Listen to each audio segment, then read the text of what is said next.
It's time now for the Peter Channel 11 a.m. news report on this Thursday morning, going into Thursday afternoon, March 17th, 2016. Good morning and afternoon, everybody. I am Peter Wiggins. I here 11 a.m. news headlines on this late Thursday morning, going into Thursday afternoon. Here are top story at 11 a.m. is Secretary of State John Kerry said Thursday that ISIS has been committing genocide against religious minorities in the Middle East, just the second time the executive branch has used the term in relation to an ongoing conflict. Is President Obama being naive or cunning with America when Barack Obama made the state conventional, even born choice for the Supreme Court? Banning the use of pressure from animal rights activists, U.S. park operators. SeaWorld said on Thursday that it will be breeding killer whales and that those currently in the parks will be the last. It's a mystery that has evaded the best minds in archaeology for decades. The unknown fate of a beautiful queen who ruled over ancient Egypt at the height of the power. Washington, Michigan Governor Rick Snyder is responsible for lead contamination in Flint, Michigan's water supply and would likely face criminal charges if he were running the business, as Democratic lawmakers said on Thursday. Large anti-government protests broke out in Brazil as President Dilma Rousseff split the Salvador government by naming Luiz Inácio Lula da Silva as chief of staff, appeared to backfire. Now to the latest on the American student behind bars in North Korea after attempting to steal a political process. A 21-year-old break down in the court after a judge sentenced him to 15 years of hard labor. The president of Cyprus said on Turkey that must open its airports and ports to Cyprus ships and planes if it wants to join the European Union and send up that it's happening in efforts to seal an EU-Turkey migrant agreement.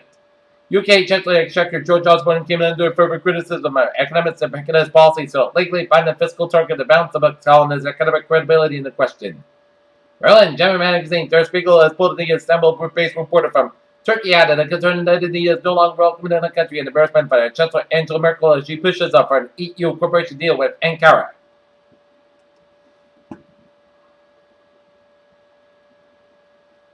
In Seoul, a blacklisted North Korean ship sailed south Korean waters on Thursday, raising question about the effectiveness of sanctions against Pyongyang. Moscow. The Kremlin asked Republican presidential nomination frontrunner Donald Trump to stop using President Vladimir Putin's image and ads. Cairo. Empty spaces adjacent to King Tutankhamun's tomb revealed by Egyptian officials suggested a mother. Queen Nefertiti may be buried there. Congress, a judge says the federal court in Nevada should review the tenant to the New Hampshire man facing charges by a 2014 setup by ranchers outpost of the federal court of public lands. The three finalists of Chicago's police, Lieutenant Eugene Williams, and Kirkpatrick and Cedric Alexander. Minneapolis, one person is dead after an officer-involved shooting in Burnsville Thursday morning, according to the Burnsville Minnesota Police Department around 6:15 a.m.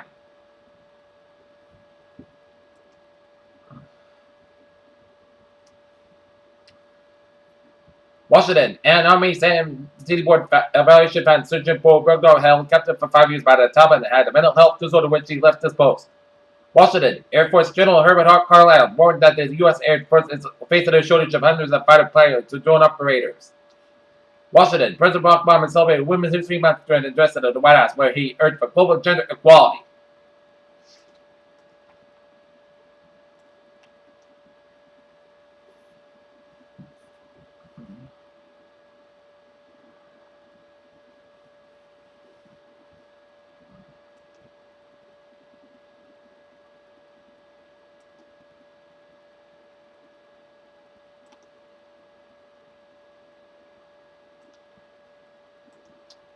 In Santa Ana, California, Tribune Publishing said Thursday it would place a window bid at that auction at the Southern California suburban newspapers owned by bankrupt Freedom Communications. Mortgage rates wandered upward for the third weekend more prior to the Federal Reserve announcement Wednesday that it was leaving the benchmark interest rate unchanged and lowering its economic forecast. Chip Aldi is using free food to convince people that food is safe and importantly considered roll back some of the food testing measures.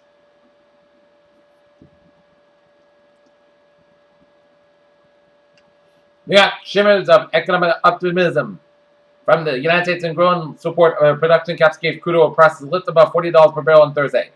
North, as the Obama administration pulls the Atlantic Ocean off the drilling list, backers of activists backers in the southern U.S. coast said they are wary of Gulf of Mexico plans.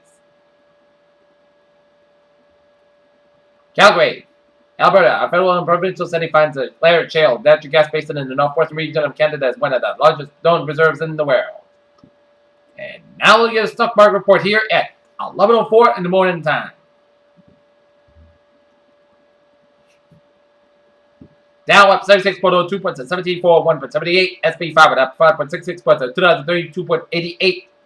And Nasdaq 5.42 points down at 4,078.83. While Strokes in Spain and Portugal don't head to Africa for the winter anymore, instead they up to 6 grand on the feast of people's leftovers. Capacity, unlike Strokes, but younger, image so wins that could erase the life on Earth. The sun window was young and was as violent as strong, but the Earth's magnetic field protected the planet from damage. Scientists were able to study the bright spots of the powder and search by the NASA Dawn mission. Bumblebee Foods and Hats Thursday, they recalled more than 31,000 cans of canned light tuna because the tuna may be spoiled. The U.S. Food and Drug Administration approved their AG therapy for the most common form of hemophilia. The committee said on Thursday, about 3 weeks after the treatment was cleared for use in Europe. Memory loss was one of the hallmarks of Alzheimer's and heartbreaking for loved ones to watch progress. Gone are the details of the first level of the child's wobbly first steps.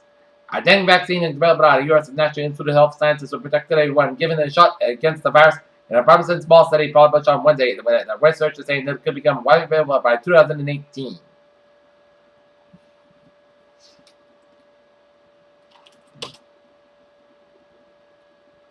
Peter Chell News Times, now 11:06 in the morning time, and it's time now for Sports Report. Celtics and Bruins have a night off. NCAA men's basketball tournament will get underway. The New England Patriots continue to add players and trade for free agency as Martellus Bennett was added to the Patriots roster with a trade from the Chicago Bears. Adam Scott was asked Wednesday at the Arnold Palmer Invitational about his newfound success with an NA putter. Scott currently ranks number 1. All the press ups that are 6-2 winning against the third grade champion Rafael Nadal, 18-year prodigy Alexander Zverev, finally showed his age. Peter Chell News Time is now 11:06 in the morning time on this Thursday morning, going to Thursday afternoon, St. Patty's Day afternoon, and it's time now for a Trevor Report. Let's study off. Let's study off down and down where Newport Bridge on both ends of it slow. 95 on the southbound side slow, so at Route 146 in Providence. 146 on the southbound side is slow at Route 95 in downtown Providence. Board and Sagway bridges are looking good. Route 3 on the northbound side slow after Route 139 in Marshfield. Southeast Express on the northbound side and it's slow from Quincy all the way out to Dorchester. Southeast Expressway southbound side slow from the Mass Pike all the way out to Dorchester. Mass Pike on the eastbound side it's slow from also Brent Tolls all the way at the Prue Tunnel. On the way up to Route 3 from 495, an accident in Lowell, so expect some delays. 298 on the way up to 495, south accident in Marlboro, so expect some delays. I-91 in southbound side of Lowell, so around Route 291 in Springfield. And in Connecticut, I-91 on the southbound side, so from Hartford all the way up to Route 3 in Rocky Hills, so expect a few delays.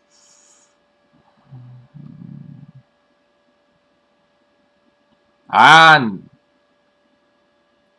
move across Parkway eastbound side, get around Route 34 in Shelton. And Route 15, move across Parkway and southbound side, a little slow from Easton all the way up to Westport. 95 on the southbound side, a little slow around in Fairfield stretch. 95 on the southbound side, a little slow around in Yandick. And I-40 eastbound side, slow before Route 8 in Waterbury. Highways and byways in New York City. Long expressway to both ends, it's slow from Queens all the way at the Cross Parkway. And Brooklyn Queens Parkway, it's slow. Brooklyn Queens Expressway, it's slow from Bushwick all the way active. Lawrence Expressway, 278 on the Brooklyn Queens Expressway, it's slow from Bay Ridge all the way active. 478 on the Brooklyn Bridge. West Side Highway, it's slow from Hell's Kitchen all the way to Lincoln Tunnel. Lincoln Tunnel on the westbound side, and it's slow. Mid Queensburg Tunnel, it's slow on FDR Drive all the way at the Lawrence Expressway. And FDR Drive to stop outside of the slow for the Harlem stretch. 95 on the stop outside. It did slow from 678 all the way after the George Washington Bridge through the accident on 95 on the stop outside after the Bronx River Parkway. 278 on the westbound side is slow. I-87 the northbound side. It is slow for the Harlem stretch around in the Bronx. George Washington Bridge to the northbound side is slow in the New York. New York State Ferry is looking from New York to the Pennsylvania border via Buffalo. I-89 on the southbound side is slow after the Canadian border, and 97 in New York State slow after the Canadian border. Vermont and New Hampshire main highways are looking good. Look at MBTA alerts at 11.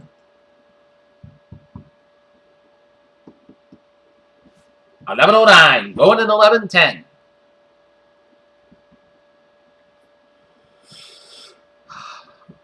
The ferries are looking good. The subway system. Still on Nelson Fox, about a laser to traffic. And on the commuter rail, looking good. Peter Chell News Ammo, 11:10 on this. Thursday morning, going to Thursday afternoon, 10 alpha, a weather report.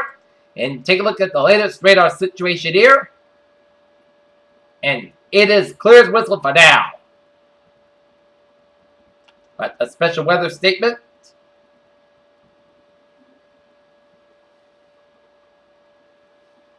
Sky showers and thunderstorms may result in hail and local strong wind gusts this afternoon, early evening.